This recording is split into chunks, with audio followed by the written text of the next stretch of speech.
Last class में जो अपन पढ़ रहे थे इंडक्टिव मेथड में हमने कहा था कि बेसिकली पहले हम ऑब्जर्वेशन तैयार करते हैं, एक जैसे ऑब्जर्वेशंस के हम पैटर्न बनाते हैं, पैटर्न से हाइपोथेसिस बनता है और हाइपोथेसिस से थ्योरी तैयार होती है। इस बेसिस पर हम लोग स्टडी करते हैं।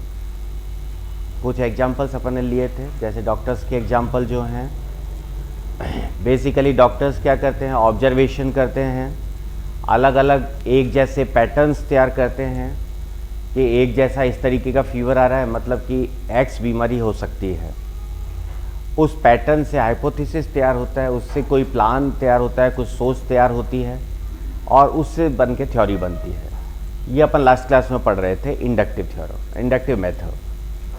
इंडक्टिव मेथड का जस्ट अपोजिट है डिडक्टिव मेथड, जिसमें कि हम बिल्कुल अपोजिट डायरेक्शन में चलते हैं।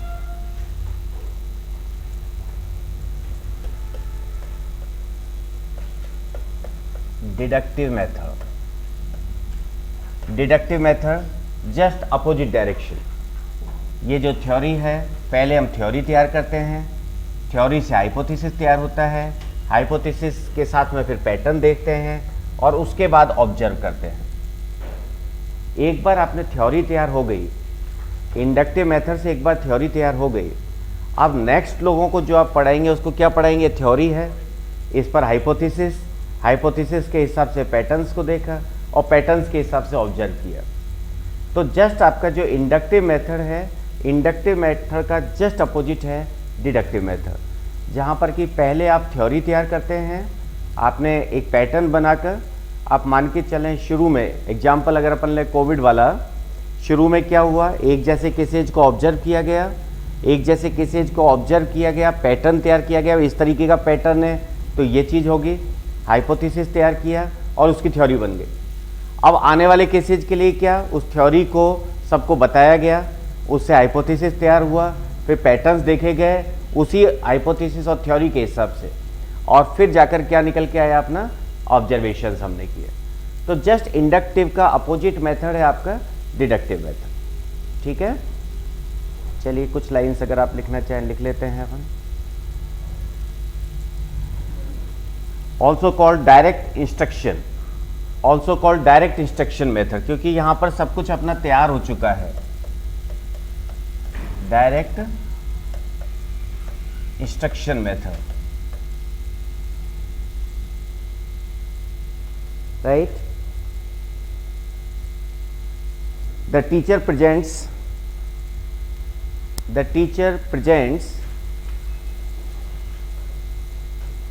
a general concept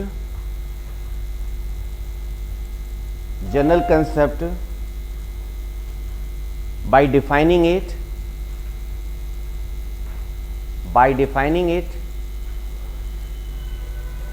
and then providing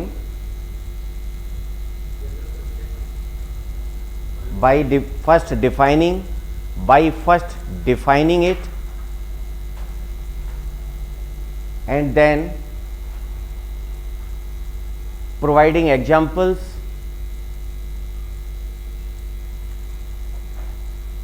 that demonstrate the idea, that demonstrate the idea.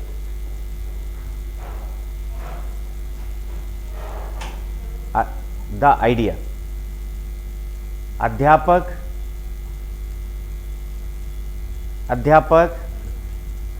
पहले कंसेप्ट को डिफाइन करते हैं, कंसेप्ट को डिफाइन करते हैं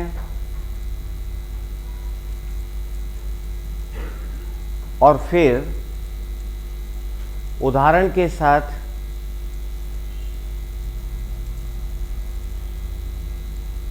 उस कंसेप्ट को प्रस्तुत करते हैं, उदाहरण के साथ उस कंसेप्ट को प्रस्तुत करते हैं। ठीक है सर, कुछ स्टेप्स इसके अपने पास हैं। क्या स्टेप्स होगी? सबसे पहले हम प्रॉब्लम को समझें, इंफॉर्मेशन कलेक्ट करें, है ना? तो लिख लीजिए स्टेप्स, जो इसके चरण हैं। सबसे पहला understanding the problems,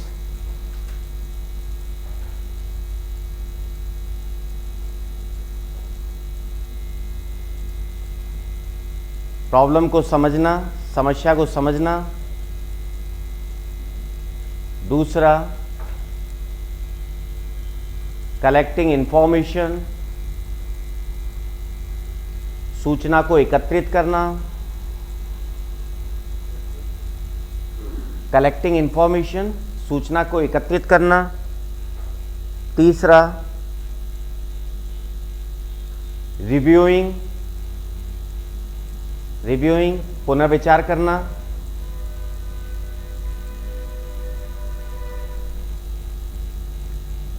then next drawing इन्फेरेंसेज,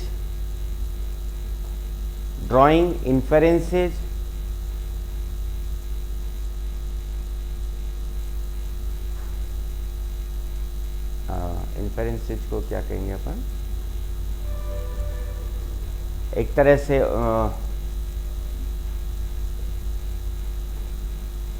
उदाहरण तैयार करना।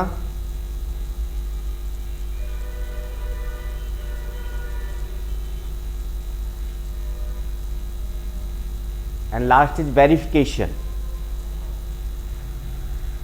निश्चितता, उसको फिर अपन सुनिश्चित कर लेंगे।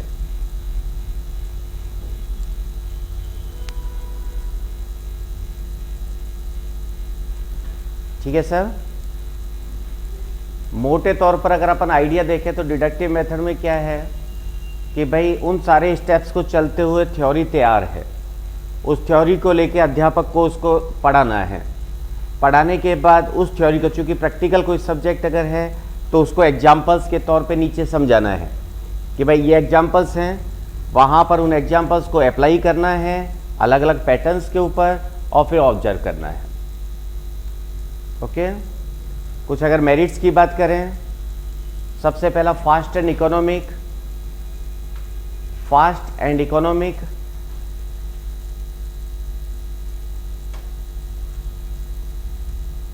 कम खर्चीला है,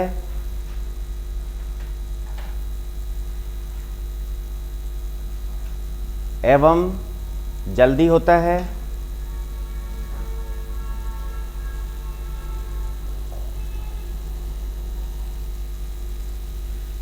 suitable for the students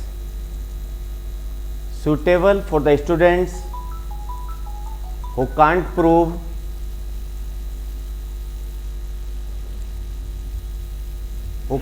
the fact, suitable for the students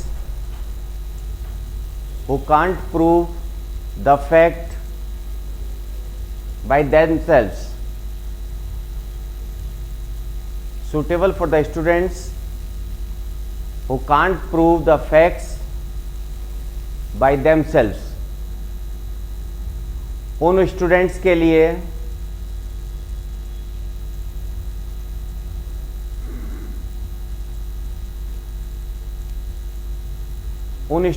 लिए उचित है जो कि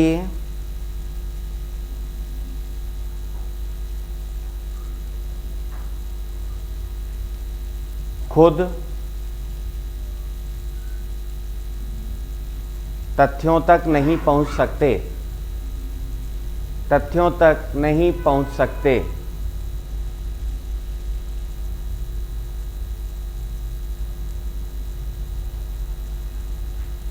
ठीक है। नेक्स्ट, नो डेंजर ऑफ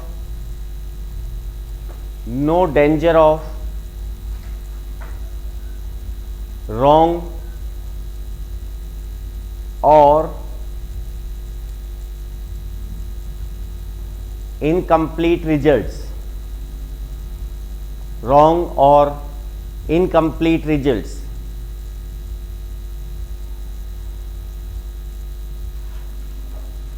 गलत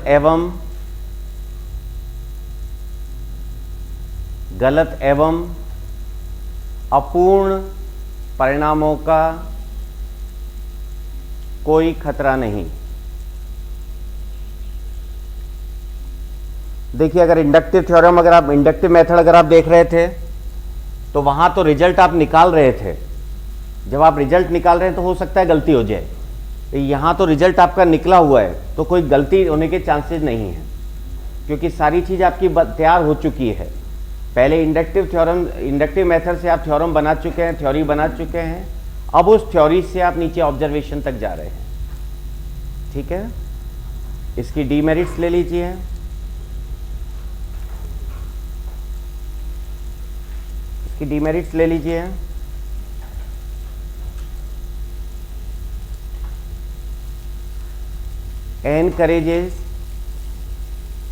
encourages memorization,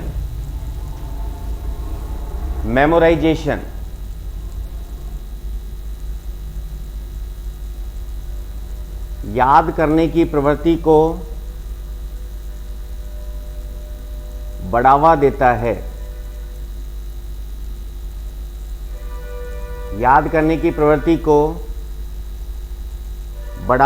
है, then self confidence is not encouraged,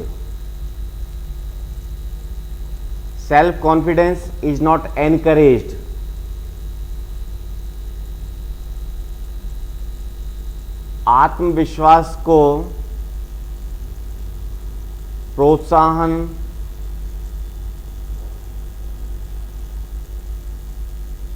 नहीं देता।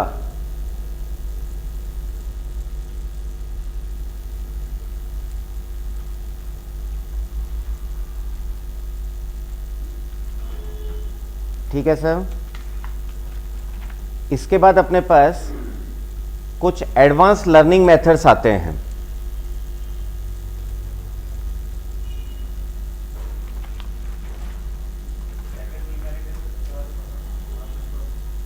सेकेंड डीमेरिट, हाँ यही लिखवाया बस। अगर आप खुद किसी चीज को प्रूव करेंगे तो कॉन्फिडेंस बढ़ जाता है ना। यहां पर तो आप क्या कर रहे थे, आप खुद बना रहे थे, खुद ऑब्जर्व कर रहे थे, खुद पैटर्न्स देख रहे थे, खुद हाइपोथेसिस प्रूव कर रहे थे। दूसरे केस में क्या हो रहा है, सामने वाला आपको बता रहा है, तो आपका जो कॉन्फिडेंस लेवल है वो उस लेवल का नहीं बन पाता जो इंडक्टिव मेथड में बनता है। ये मतलब है। फिर आपके पास है एडवांस लर्निंग मेथड्स।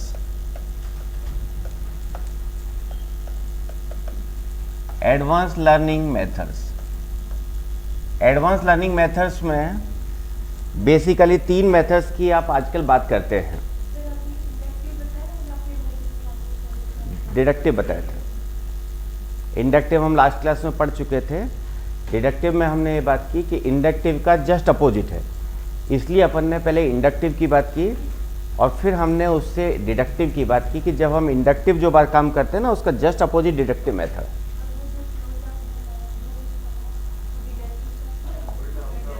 अगर आप इस डायरेक्शन में जा रहे हैं तो इंडक्टिव हो गया, इस डायरेक्शन में आ रहे हैं तो डिडक्टिव हो गया। यही समझाने के लिए पहले इंडक्टिव का बनाया था। इंडक्टिव में क्या कर रहे हैं, आप खुद ऑब्जर्व कर रहे हैं, खुद पैटर्न्स बना रहे हैं, खुद आइडियाज को इन्फर कर रहे हैं, बना हाइपोथेसिस क्रिएट कर रहे हैं एंड देन थ्योरी बन रही है। डिडक्टिव में थ्योरी इज रेडी, अब उस थ्योरी के बेसिस पर आप समझा रहे हैं, तो डिडक्टिव जस्ट अपोजिट हो गया, ठीक है ना। इसलिए पहले इंडक्टिव की बात की थी अपन ने। Advance learning methods, advance learning methods में अपने पास आता है online methods,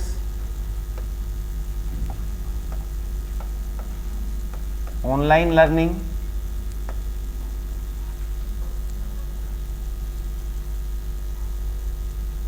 computer manage learning,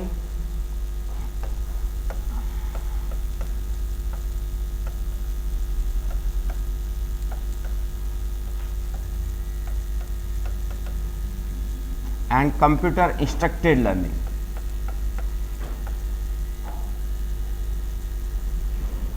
computer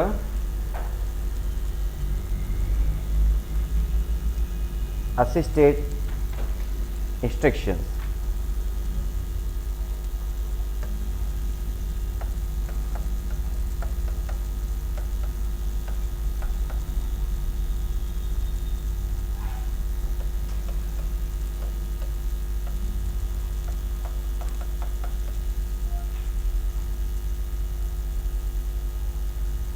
computer manage learning,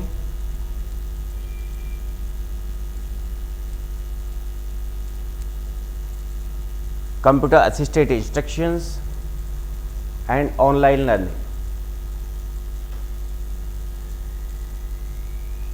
general अगर समझे पहले तीनों को, फिर अपन एक एक की बात करते हैं। सबसे पहले अगर कंप्यूटर मैनेज लर्निंग की बात करें, जहां पर कि आप सारा जो मैनेजमेंट है वो कंप्यूटर से कर रहे हैं। स्टूडेंट्स का फीडबैक तैयार करना, स्टूडेंट्स का रिजल्ट तैयार करना, स्टूडेंट्स का प्रॉपर डेटा मैनेज करना, उस काम के लिए आपके पास कंप्यूटर अवेलेबल है। जैसे आपके पास सपोज 100 स्टूडेंट हैं क्लास के अंदर, 100 स्टूडेंट्स का डेटा आपने ऑनलाइन मैनेज किया हुआ है, उनकी अटेंडेंस आप ऑनलाइन मैनेज कर रहे हैं, उनका प्रॉपर फीडबैक आप दे रहे हैं, फीडबैक आप सपोज पेरेंट्स को मेल कर रहे हैं। ये जो तमाम प्रोसेस है ये आप कंप्यूटर के थ्रू कर रहे हैं, इसलिए इसको कहा गया है कंप्यूटर मैनेज लर्निंग, जो कि आजकल बहुत ज़्यादा चलता है। कंप्यूटर मैनेज लर्निंग के एडवांटेजेस तो काफ़ी हैं, डीमेरिट्स जो हैं वो क्या हैं कि इससे टीचर्स के ऊपर लोड बहुत ज़्यादा हो जाता है। अगर नंबर ऑफ स्टूडेंट्स बहुत ज़्यादा है और एडमिनिस्ट्रेटिव स्टाफ कम है, या तो उसके लिए सेपरेट स्टाफ रहे, अदरवाइज एडमिनिस्ट्रेटिव स्टाफ जो है वो अगर कम है तो टीचर्स के ऊपर लोड बहुत ज़्यादा हो जाता है, जो कि आजकल हमारे गवर्नमेंट स्कूल्स का है। आपके जिनके भी पेरेंट्स गवर्नमेंट स्कूल में हैं या आप लोगों ने अगर गवर्नमेंट स्कूल्स में पढ़ाया है तो आप ये चीज़ जानते हैं कि वहाँ पर कंप्यूटर मैनेज लर्निंग है।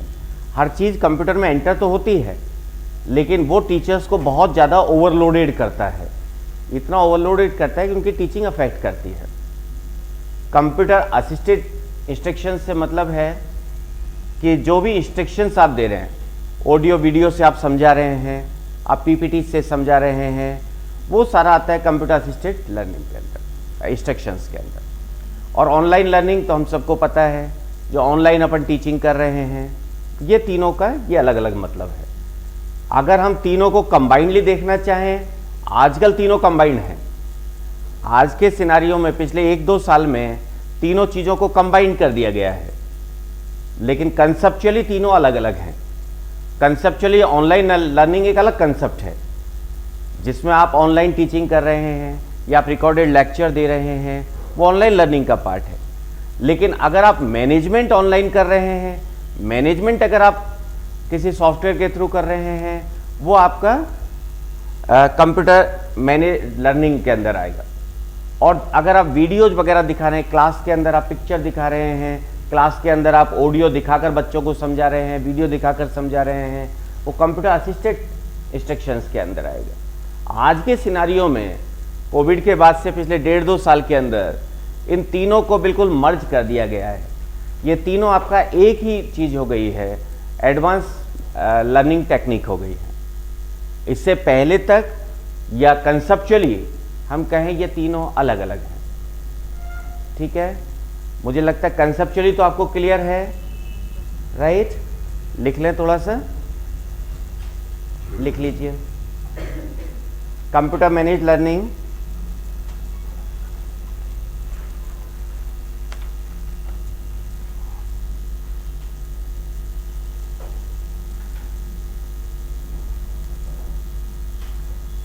CML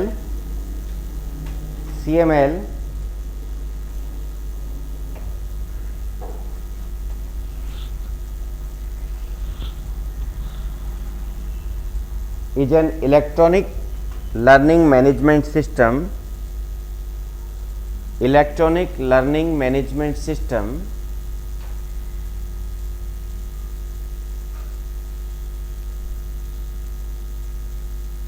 that allows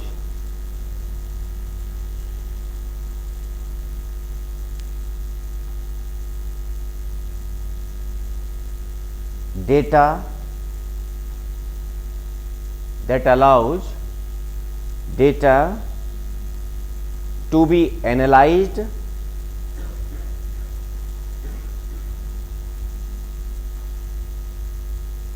to be analyzed comma providing information which can be the basis of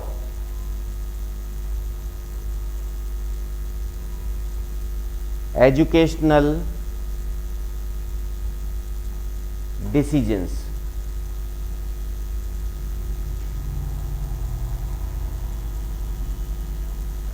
CML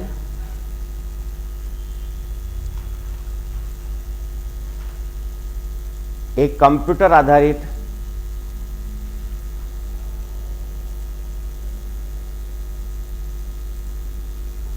management system है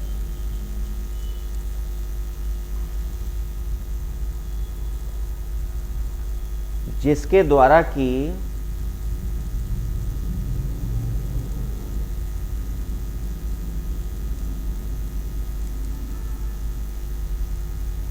डेटा का विश्लेषण किया जा सकता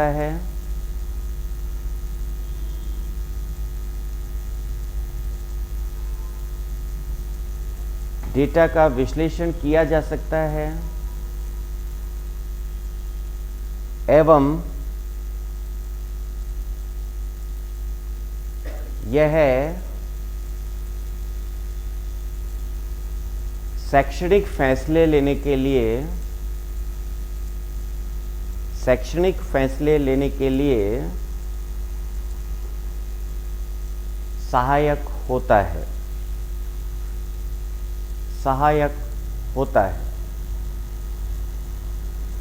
ठीक है, राइट। देन इसकी मेरिट्स, गुण जी। CML is an electronic learning management system, लिख लो। CML is an electronic learning management system that allows data to be analyzed, providing information which can be the basis of educational decisions, ठीक है। Then merits या गुण जो इसके हो सकते हैं,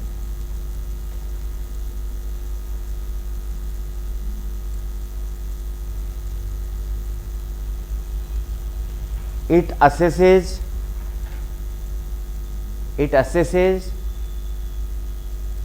the learner's the learner's present level of knowledge.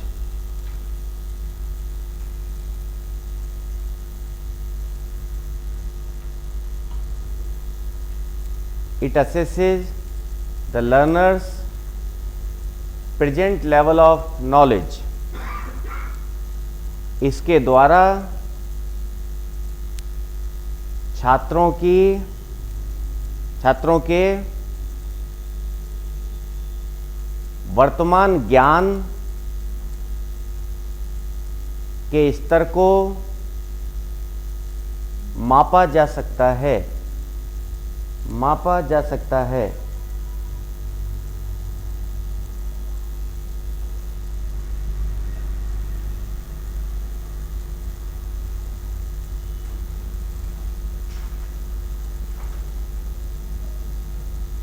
Second, it diagnoses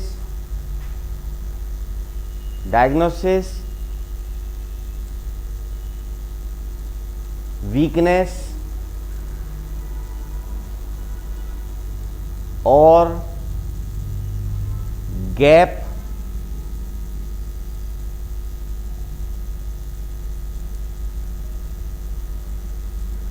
in students'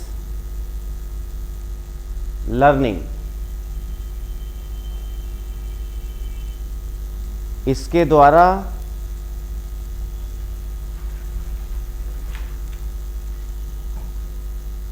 छात्रों के कमजोरी का मापन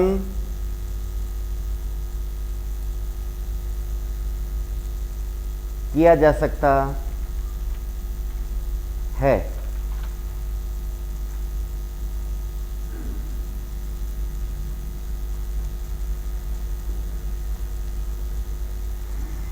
It facilitate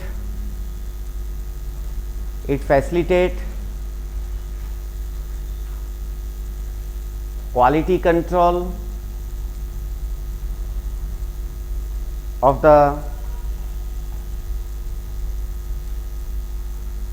the teaching process।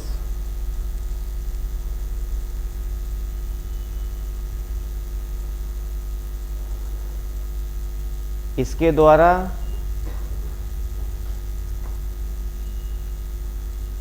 शैक्षणिक प्रक्रिया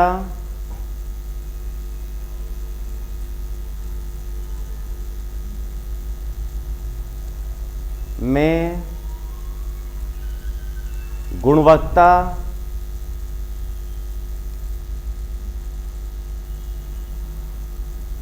को कंट्रोल किया जा सकता है।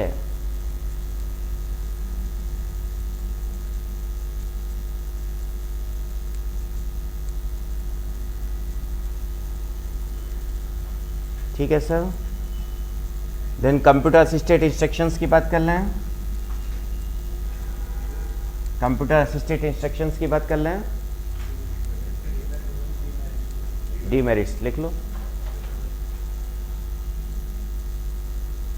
वॉल्यूम ऑफ इंफॉर्मेशन, डीमेरिट्स जो इसकी है, volume of information can create volume of information, can create problems of students, problems of teachers, sorry।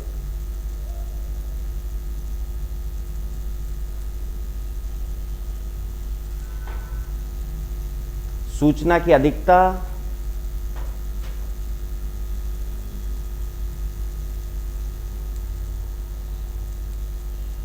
अध्यापकों के लिए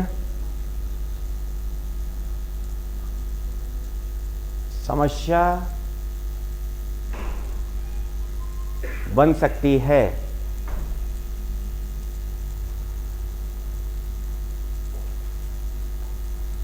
ठीक है। नेक्स्ट,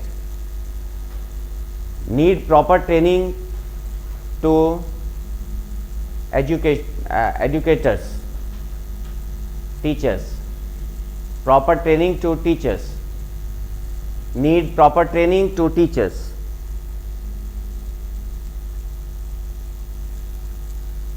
अध्यापकों को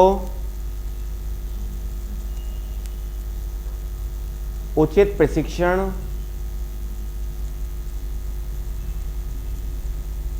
की आवश्यकता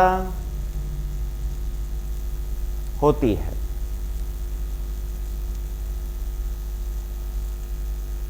ठीक है सर, टीचर्स को आपको प्रॉपर ट्रेनिंग देनी पड़ेगी। ये प्रॉब्लम आज की तारीख में अपने सारे सरकारी स्कूल्स की है। राजस्थान में जितने भी सरकारी स्कूल्स हैं उनको टाइम टाइम पर अपना डेटा प्रोवाइड करना होता है, और डेटा जब वो प्रोवाइड करते हैं तो उसके लिए उनको रिसोर्सेज चाहिए, लेकिन काफ़ी सारे स्कूल्स या आप कहें अधिकतर स्कूल्स में वो रिसोर्सेज अवेलेबल नहीं है। टीचर्स को प्रॉपर ट्रेनिंग भी नहीं है, या हम कहें टीचर्स को बहुत ज़्यादा चीज़ें आती नहीं हैं, समझ में नहीं आती, या वो उतने कॉन्फिडेंट नहीं है। ज़्यादा अच्छा टर्म होता है कि कॉन्फिडेंट नहीं है, क्योंकि अगर रेगुलर अगर कोई करता है ना तो कॉन्फिडेंस आता है। ये अपन अपनी पूरी मेथड्स में देख रहे हैं कि जब हम खुद करते हैं तो कॉन्फिडेंस आता है। तो उन्हें क्या करना होता है, वो ई मित्र पर जाकर ये डेटा फिल करवाते हैं, या उन्होंने अपने अपनी जगह पर कुछ कंप्यूटर वाले लोग इस तरीके का मैनेज किए हुए हैं, तो जिनके थ्रू वो डेटा को फिल करवाते हैं। कई बार वो उसके लिए अपनी पॉकेट से भी खर्चा करते हैं। ये जो प्रॉब्लम है आपकी, ये आपकी थ्रू आउट राजस्थान के स्कूल्स में है। ठीक है ना, तो आप जब अगर स्कूल्स में जाते हैं तो एक समस्या आपकी या आपके ऊपर आने वाली है, टीचिंग का काम कम रहेगा और इनको मैनेज करने का काम ज़्यादा रहेगा। जी आप अभी से करते हैं ना, ये इशू प्रैक्टिकल इशू है ना, ये एक प्रैक्टिकल इशू है जो कि हमारे सारे अच्छा, in fact not only in schools, जो दूसरे डिपार्टमेंट्स हैं उनमें भी ये दिक्कतें हैं। जयपुर जैसी जगह पर नहीं है, क्योंकि जयपुर जैसी जगह पर हर डिपार्टमेंट के अंदर सूचना सहायक अपॉइंटेड हैं या कंप्यूटर के लोग कॉन्ट्रेक्चुअल अपॉइंटेड हैं। लेकिन जो छोटी जगह है, रूरल की बात करें या सेमी रूरल की बात करें, वहाँ पर ये लोग अवेलेबल नहीं हैं, तो उनको जो कंप्यूटर का काम है वो बाहर से करवाना पड़ता है। ई मित्र वाले जो आपके साथी लोग हैं उनसे, या कंप्यूटर के कुछ लोग वो अपने मैनेज करके रखते हैं जिनसे वो काम करवाते हैं। कई बार पॉकेट से भी वो खर्च करते हैं। ये एक जनरल प्रॉब्लम है जो कि आप लोगों को स्कूल्स में जाने के बाद सबसे पहले आने वाली है, कि वो सारा काम आपको जाने से पहले आज का काम आज कंप्लीट करना ही पड़ेगा, है ना।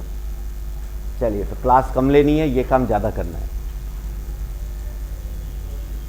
क्लास अगर नहीं लेंगे तो चल जाएगा, पर ये डेटा तो जाना पड़ेगा। Then computer assisted learn instructions जो आपके हैं, जिसमें हम जो इंस्ट्रक्शंस दे रहे हैं उसमें कंप्यूटर की हेल्प ले रहे हैं। हम जो लर्निंग है उस लर्निंग में कंप्यूटर की हेल्प ले रहे हैं। ठीक है, देखिए, लिखिए।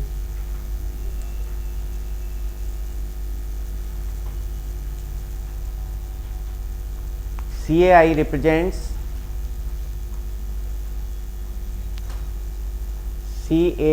represents a teaching tool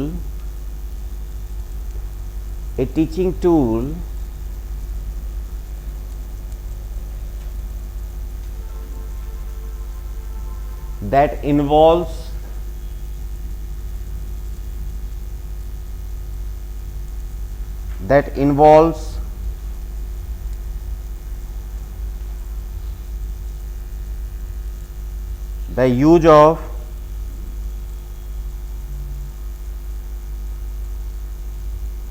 the use of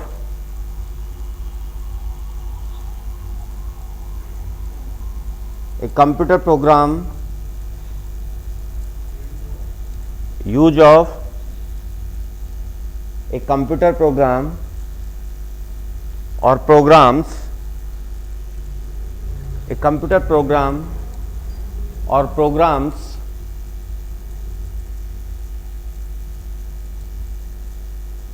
to facilitate facilitate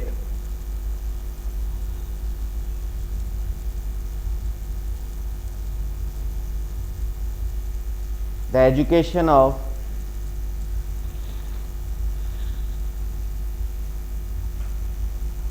a group of students.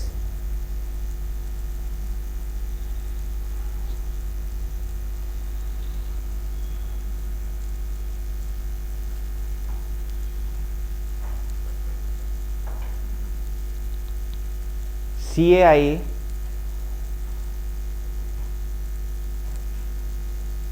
एक कंप्यूटर आधारित प्रोग्राम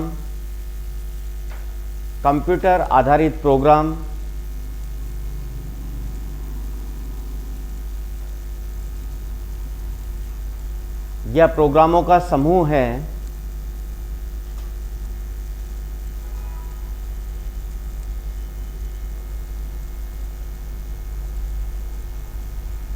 जिसके द्वारा कि छात्रों को शिक्षा दी जाती है। ठीक है, next para. It uses a combination of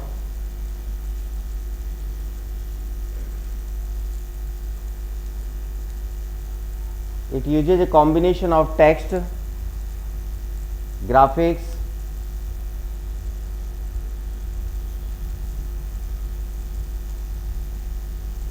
sound, videos in enhancing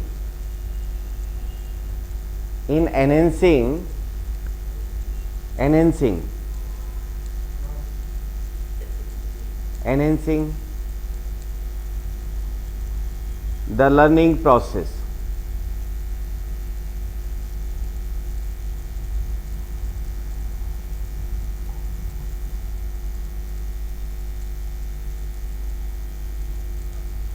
यह है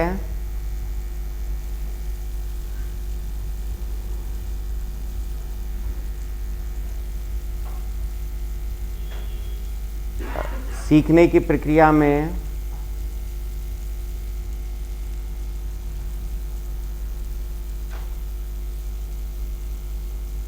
चित्र, ऑडियो, वीडियो या उनके कलेक्शन या उनका समूह का उपयोग करता है। ठीक है सर, कंसेप्चुअली क्लियर है हमको। CI होता क्या है ना, मेरिट्स।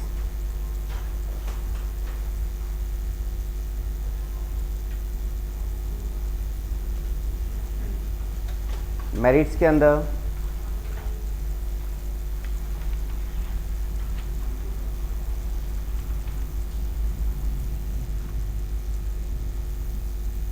या आप मेरिट्स से अच्छा इसका लिखिए types of CI। Types of CI,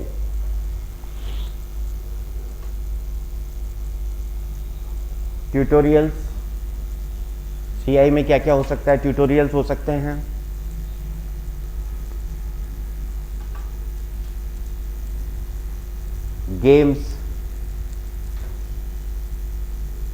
games हो सकते हैं,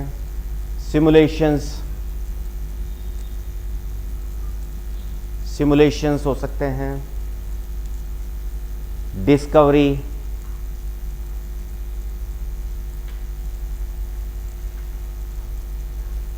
problem solving,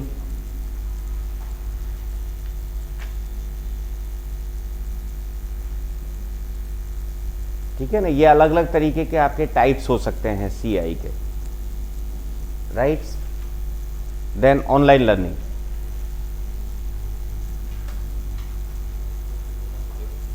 online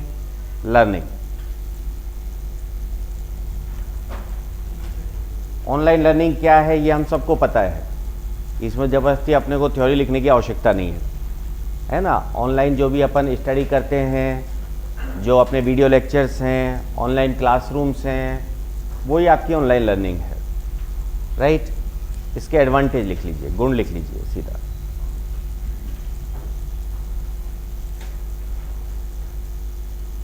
convenient and flexibility, convenient and flexibility,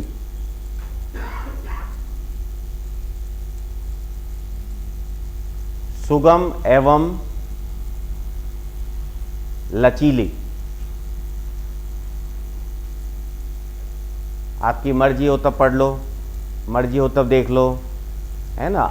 आसान है, सुगम है, कहीं पर भी देख लो, कहीं पर भी पढ़ सकते हैं, नेट आना चाहिए बस। नेक्स्ट, कभी कभी मैं सोचता हूँ कि जैसे अचानक लॉकडाउन लग गया, अपने सबका जीवन एकदम रुक गया था, कभी सोचा ही नहीं किसी ने सालों में। जो अपने बुजुर्ग लोग थे उन्होंने भी कहा भाई जीवन में कभी ऐसा नहीं देखा। इसी तरह कभी अगर अचानक नेट चला गया, मैं क्या काफ़ी कभी विचार करता हूँ बैठ के, कभी अगर सपोज नेट चला गया 15 दिन के लिए, 15 दिन छोड़िए आप 2 दिन सोच लीजिए, तो अपना क्या होगा। कितना ज़्यादा हम लोग डिपेंडेंट हो गए हैं कि अगर किसी भी तरीके से ये जो टेली कम्युनिकेशन के जो मेथड्स हैं फेल हो जाते हैं, किसी वजह से हो सकते हैं, वॉट एवर रीजन्स, ये है तो मैन मेड चीज़ ही ना, खराब तो हो ही सकती है, टेक्नोलॉजी तो है। किसी वजह से सपोज 2 दिन बंद हो गया, तो हम लोग कैसे जिएंगे। आपके पास फ़ोन बंद हो गया और नेट बंद हो गया, सांस कैसे आएगी। ये कभी कभी मैं विचार करता हूँ हम लोग कितने ज़्यादा डिपेंडेंट हो गए हैं। हमें याद है कि 100-150 साल पहले कैसे हुआ करता था। नहीं, 10-20 साल पहले तो चलो फिर भी वो साधनों से हम ये थे, थोड़ा अवगत थे, लेकिन हम जैसे तार कर देते थे, अब वो टेलीग्राम बंद हो गया है ना, या वो ट्रंक कॉल करते थे। मुझे याद है मैं जब उदयपुर पढ़ता था, ग्रेजुएशन और पीजीडीसीए मेरा उदयपुर का है, मेरे आसपास भी कहीं फ़ोन नहीं थे, घर के आसपास भी, तो मैं कहीं दूर फ़ोन करता था, वो घर से भैया को बुला के लाते थे, तब बात होती थी। या भैया कहीं कॉल करते थे तो किसी और क्या कॉल करते थे, और वो भी रात को 11 बजे बाद आधी रेट लगती थी।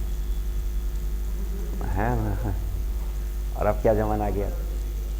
हाँ, मैंने जब मोबाइल सबसे पहले लिया था तो आउटगोइंग कॉल के 6 रुपये लगते थे, इनकमिंग के 1.5 रुपये लगते थे।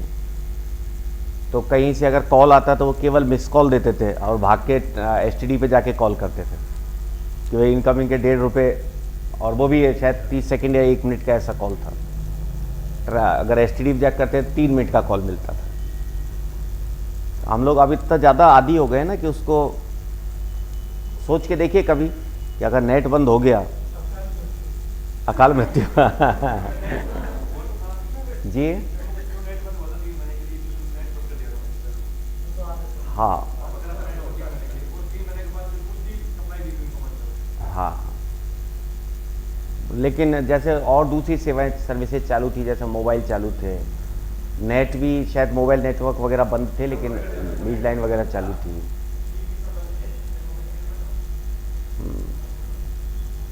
अब आप ज़रा सोच के देखिए अपना क्या होगा। सांस आएगी नहीं आएगी। अभी अगर 2-3 मिनट तक कोई मैसेज नहीं आता ना व्हाट्सएप का, तो सब यूँ 4-4 बार देखते हैं यार ख़राब तो नहीं हो गया। और अगर व्हाट्सएप पर कोई मैसेज आ गया 2-3 मिनट तक आपने जवाब नहीं दिया, तो आपको खुद को ऐसा लगता है आफरा सा आ रहा है ना। अगर आप लिख भी रहे हैं ना, ध्यान उस पर है कि इसका जवाब देना है मुझे। है ना, कि कहीं कुछ गड़बड़ नहीं हो जाए। जी, ये बड़ा ऊट पटांग सी सिचुएशन हम लोग ले आए हैं। चलिए खैर कोई बात नहीं। Easy of accessibility, ease of accessibility,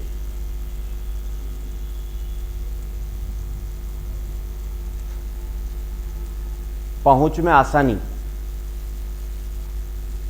पहुंच में आसानी,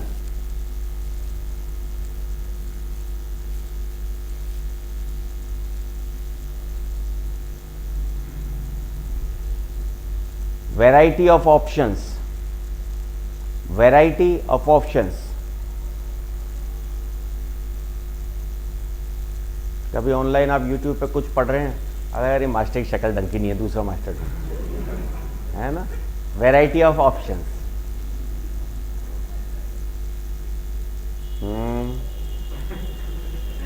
क्या क्या कह रहे हैं वैसे? चलिए, students control study time, students control study time.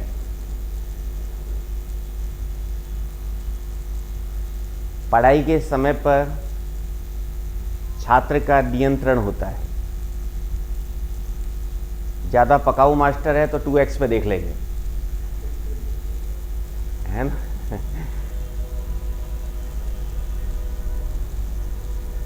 Money saving option, money saving option, पैसे की बचत, money saving option. Then online communication,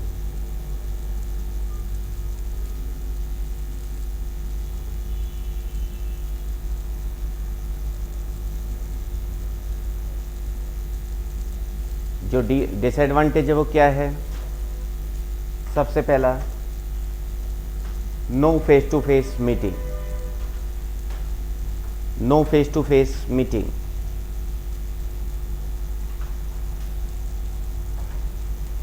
कभी आपने सोचा है कि आजकल बच्चे इतने डिप्रेशन में क्यों रहते हैं, या आजकल डिप्रेशन इतना ज़्यादा क्यों आ रहा है? देखिए, जब आपको कोई सामान मंगवाना है ना, आप तुरंत जाते हैं ऑनलाइन अमेजन पे जाके ऑर्डर कर दिया। इवन ग्रोसरी का सामान मंगवाना है तो लोग ऑर्डर कर देते हैं। पहले क्या होता था?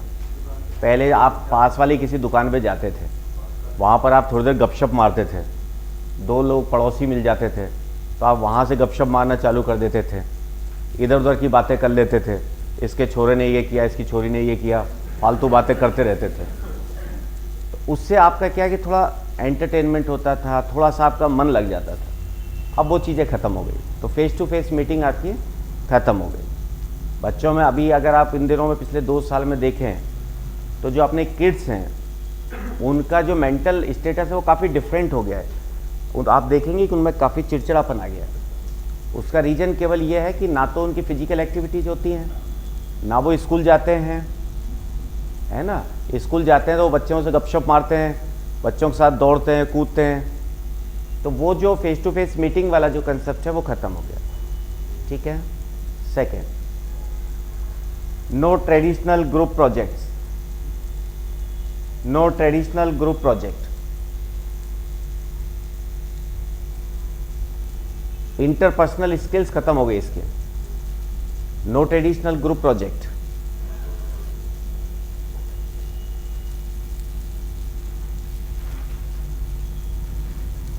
परंपरागत जो समूह में प्रोजेक्ट होते थे वो बंद हो गए।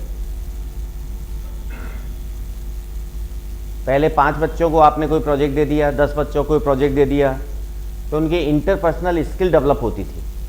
आपस में बच्चे एक दूसरे से बात करते थे, गपशप करते थे, साथ बैठ के काम करते थे, वो सारी चीज़ें ख़त्म हो गई। इसके बाद एकेडमिक डिसऑनेस्टी।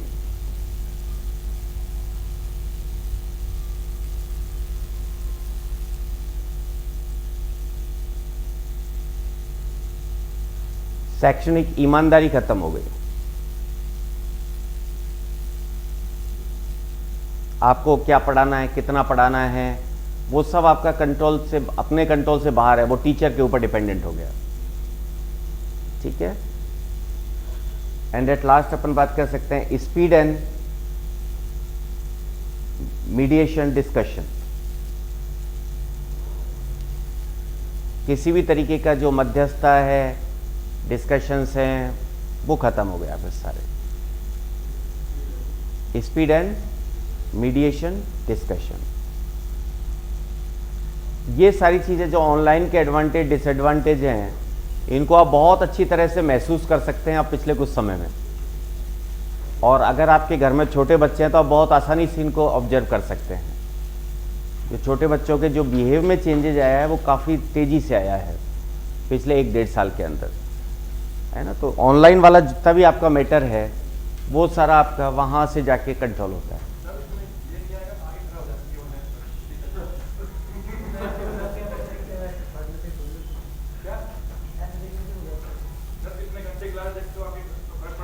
बिल्कुल, आंखें खराब हो जाती है, एक ये भी आई प्रॉब्लम डीमेरिट्स में लिख लेते हैं अपने क्या है। बिल्कुल सही बात है, आंखें भी खराब होती है, हेल्थ इश्यूज आते हैं, वो आपके हेल्थ इश्यूज एक हो सकता है, हेल्थ इश्यूज उसमें सारी चीज़ आ जाती है आपकी।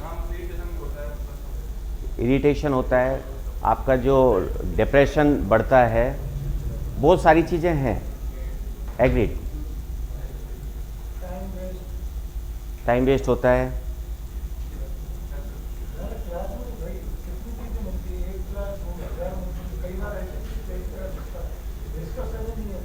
चलिए ठीक है, थैंक यू। आगे अपन कल बात करते हैं।